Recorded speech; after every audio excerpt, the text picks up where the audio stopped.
ሰላም ሰላም፣ እንዴት ናችሁ? ደህና ናችሁ ወይ? እና በጣም ጠፍቼ ነበር። ይኸው ዛሬ እንደምንም ተሳክቶልኝ መጥቻለሁ። ዛሬ አትክልት ልንበላ ነው ያሰብኩት። ስለዚህ አበባ ጎመን፣ ቀይ ሽንኩርት፣ ነጭ ሽንኩርት፣ በደርጃን ወይም ደግሞ ኤግ ፕላንትን ይዤ ነው የመጣሁት። ስለዚህ አሁን አጥቤ በደርጃኔን አነስ አነስ ባለ ልክ ከትፌ እመጣለሁ ማለት ነው። ይሄ የማረግበት ትሪ የኦቨኑ ትሪ ነው። ቀጥታ ወደ ኦቨን ለማስገባት ነው ያሰብኩት፣ ለዛ ነው። ስለዚህ መጀመሪያ በደርጃኑን ይኸው ገብቷል። ከዛ አበባ ጎመኑ ይኸው አበባ ጎመኖች ሆኗል ተከታትፎ፣ እሱን አስገባለሁ። ከዛ ነጭ ሽንኩርት አለ፣ እሱንም በቀጠን ቀጠን አድርጌ ከትፌዋለሁ። ያው ነጭ ሽንኩርት ስለምወድ ብዙ ነው የጨመርኩት፣ አነስ አድርጋችሁ መጨመር ትችላላችሁ። ከዛ ደግሞ ቀይ ሽንኩርት እንደዚሁ በቀጭኑ ተከትፎ ተጨምሯል። አሁን ቅመማ ላይ ነን። ትንሽ ጨው ለጣዕም፣ ደግሞ ቁንዶ በርበሬም እንደዚሁ እጨምራለሁ። ከዛ በመቀጠል ካሽሚሪ ነው የሚባለው፣ ይሄ የማያቃጥለው በርበሬ ነው። ወይም እንደ ፓፕሪካም ወይም ደግሞ በርበሬ፣ የኛንም በርበሬ ማድረግ ትችላላችሁ። ቆንጆ ነው የሚያደርገው ጣዕሙ። መጨረሻ ላይ ይሄ የደረቀ ጥብስ ቅጠል ነው፣ እሱን አደርጋለሁ።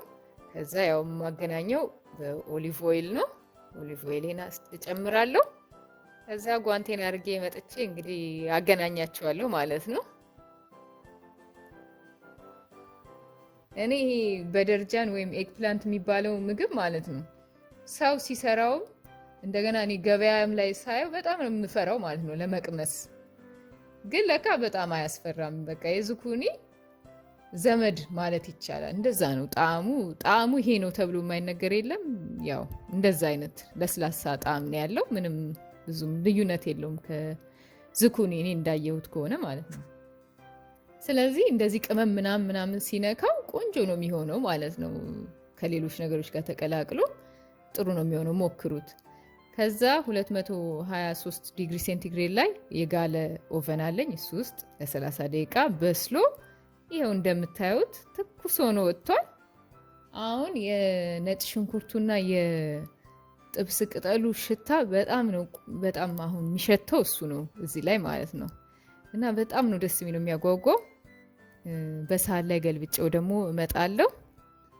ይሄን ቆንጆ ምሳ ነው የሚወጣው። ይሄ ነገር ከጎኑ ነው ማባያ ይሆናል ማለት ነው። እና በጣም ደስ ይላል፣ በጣም ይጣፍጣል። ሞክሩት። ከወደዳችሁት ሰብስክራይብ አድርጉ። መልካም ጊዜ ይሁንላችሁ። እንደኔ ኤግ ፕላንት ያልደፈራችሁ ሰዎች ድፈሩ፣ አይዟችሁ ለማለት እወዳለሁ። መልካም ጊዜ ይሁንላችሁ።